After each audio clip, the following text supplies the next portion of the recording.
La Oreja del Guaje es un podcast de divulgación propuesto y ejecutado por investigadoras e investigadores del CIESAS Pacífico Sur. Somos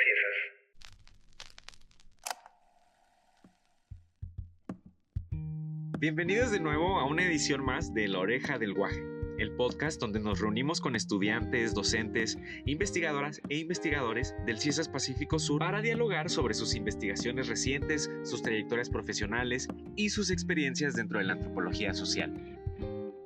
Aprovecho para recordarles que si no se quieren perder los próximos episodios o quieren saber más de la antropología social en Oaxaca, no se olviden de seguirnos en nuestras redes sociales como Facebook, Instagram, TikTok, YouTube y Spotify. Nos encontrarán como CIESAS Pacífico Sur o CIESAS PS. Las escuelas normales y las escuelas normales rurales tienen una historia de más de un siglo dentro del estado de Oaxaca. Estas han sido fundamentales para el desarrollo de muchas de nuestras comunidades. Hoy tendremos la oportunidad de conversar con la doctora Belia Torres. Ella es egresada de la maestría en Antropología Social y actualmente es investigadora dentro del CIESAS Pacífico Sur. Belia está interesada tanto en la antropología como en la educación y a través de sus proyectos ha logrado combinar ambos temas.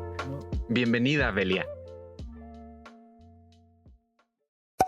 Hola, bueno, yo soy Belia Torres, soy profesora investigadora del CIESAS Pacífico Sur. Me encuentro desarrollando un proyecto que tiene como nombre Hacerse Maestra Rural en Oaxaca. Es un proyecto que tiene como objetivo analizar el trabajo docente que realizan maestras rurales en diferentes comunidades de Oaxaca. Todas son egresadas de la Escuela Normal Rural Vanguardia. Entonces, lo que estoy desarrollando ahorita es hacer un doble seguimiento. Un seguimiento desde sus historias de vida, es decir, qué pasó, específicamente me estoy concentrando en qué pasó después de que egresaron de la normal. O sea, una cosa es estudiar en la normal y ya qué pasa cuando ellas se egresan y se van a sus comunidades de trabajo, o sea, ya cuando se convierten en maestras como tal. Entonces, lo que hago es hacer como un trabajo de enfoque narrativo sobre sus historias laborales, específicamente de ese periodo. Cuando salen de la normal, egresan, y después cómo es ese camino en el magisterio oaxaqueño. Después de esta revisión de sus historias laborales y lo que viven, experimenta desde sus propias voces, lo que hago es seguir a las maestras en situ, por decirlo, ¿no? En su vida cotidiana, en las instituciones. Y lo que estoy haciendo es justamente pues centrarme en varios aspectos, ¿no? ¿Qué significa ser maestra rural? ¿Cómo se convierte en términos de proceso formativo? No solo cursos formales y eso, sino en todas las experiencias que finalmente definen una identidad y les permite tener conocimiento sobre su práctica, ¿no? Desarrollar habilidades y estrategias y los retos y las dificultades que viven. Y otra es caracterizar el trabajo docente. Hay mucha investigación sobre lo que hacen los profesores y nosotros profesoras generalmente nos imaginamos pues en aula, ¿no? Como la escuela, todo lo que hacen lo pedagógico y eso. Pero a mí me interesa pues identificar y también evidenciar que no solamente su trabajo se queda en las aulas o en las escuelas, sino es un trabajo que incluye trabajar con las y los padres de familia, trabajar con las comunidades y las autoridades de los municipios, hacerla como muchas de ellas me dicen de psicóloga, de doctora, de intermediaria a veces también, o sea, como toda esa parte, visibilizar toda esa parte. Aquí en Oaxaca existen 11 escuelas normales de maestros. Una de ellas es una escuela normal rural. Se llama la Escuela Normal Rural Vanguardia en Tamazulapan, Villa del Progreso. Esta escuela fue fundada en 1925 y fue parte de una estrategia educativa desfanatizante por parte del gobierno de Plutarco Elías Calles. Originalmente estaba ubicada en San Antonio de la Cal, pero para marzo de 1944 se reubicó en la Mixteca oaxaqueña, en la comunidad de Tamazulapan, Villa del Progreso, y actualmente funciona a manera de internado únicamente para mujeres. Belia, aprovechando que eres experta en el tema, ¿nos puedes platicar un poco al respecto con relación a tu investigación? Uno de los aspectos importantes es, pues, que no existe lo que se llama el proceso de inserción, una política de inserción al magisterio. Todas las egresadas de las normales, de esta rural, pero también de otras instituciones, digamos que salen y se enfrentan a un monstruo que es el magisterio en general, ¿no? Y entonces lo que hacen es pues toparse con la realidad y con muchas dificultades de conocimientos nuevos, habilidades, sobre todo aspectos burocráticos, ¿no? Poder relacionarse con las comunidades, negociar con estas comunidades. Esto teóricamente se le llama la inserción, proceso de inserción en la docencia, que es un periodo muy cortito, que son los primeros de 3 a 5 años, cuando las maestras jóvenes inician, ¿no? Entonces yo me he encontrado ahí muchas dificultades en muchos términos pedagógicos, dificultades en términos sindicales, dificultades comunitarias y pues también las transformaciones personales y a veces aspectos de índole personal como pues soledad, ¿no? Como un poco estar lejos de casa, como cuestiones identitarias, como toda esta parte. Pues es lo que te mencionaba hace rato de visibilizar el trabajo docente como algo complejo, ¿no? Como un proceso que implica no solo aspectos pedagógicos, sino también aspectos de conocimientos, o algunos autores hablan saberes docentes, pero saberes socioculturales, saberes comunitarios, ¿no? Saberes incluso de cómo relacionarse, ¿no? En los diferentes contextos. Y yo justamente lo que he visto es que las maestras, y específicamente las maestras, que es lo que yo me estoy enfocando, ¿no? Porque pues todas las egresadas de esta institución son mujeres, ¿no?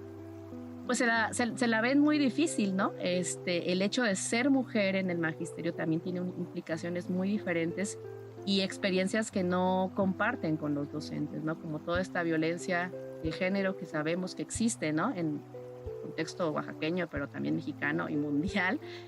Tiene particularidades muy específicas para las maestras, reglas comunitarias, pensando también tengo pocos casos de las colaboradoras, pero de maestras madres, ¿no? La maternidad y el magisterio también es un tema súper interesante y es una de las cosas que también he encontrado, pues las dobles o triples jornadas que se llevan estas maestras.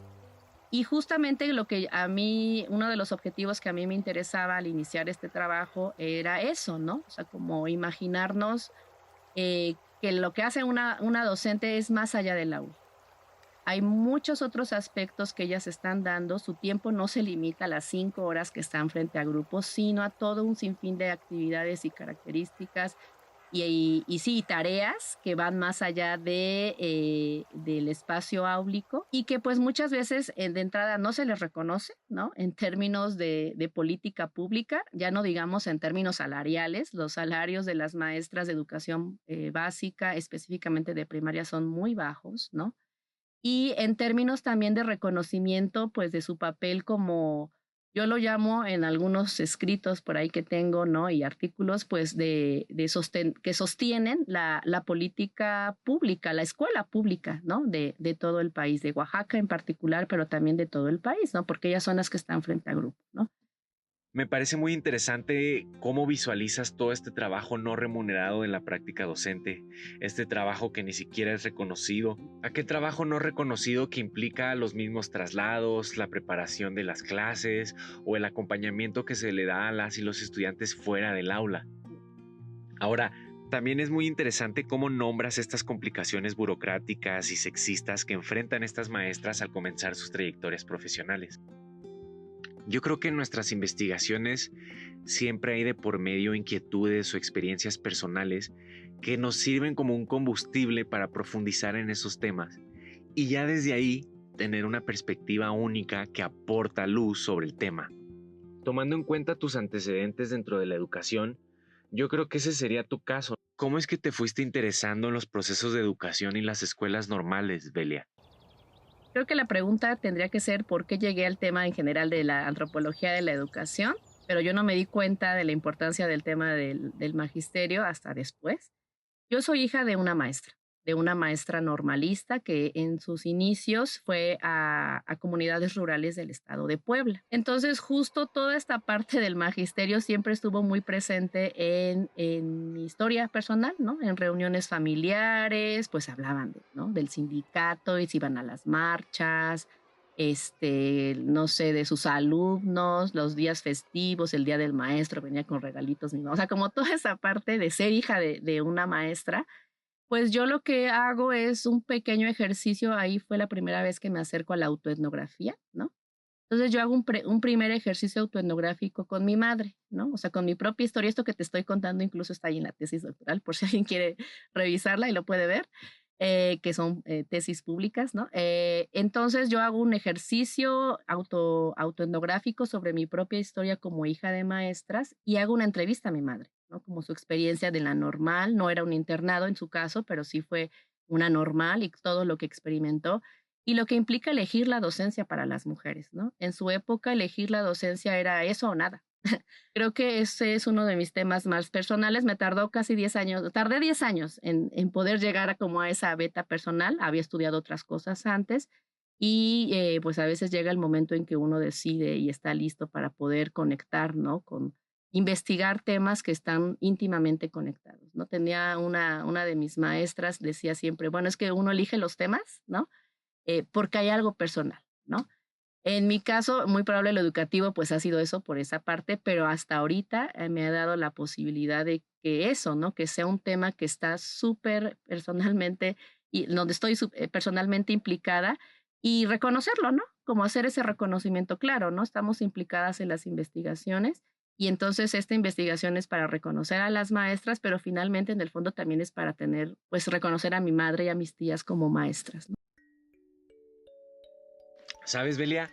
Creo que en lo que nos vas contando hay de por medio una trayectoria intergeneracional en los que entran a colación tu madre, tu tía, tú misma, y hay un reflejo de una vocación por la educación, sí, pero creo que también con tu trabajo logras darle este giro antropológico que aporta luces sobre la investigación social en estos temas.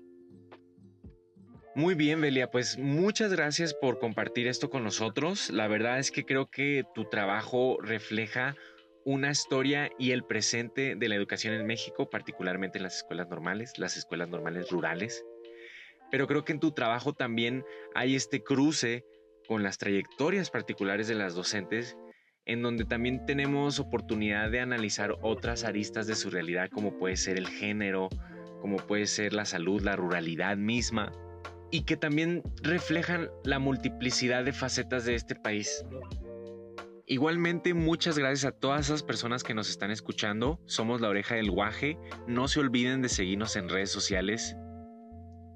Estamos en contacto. Soy JF Matamoros Y nos vemos a la próxima.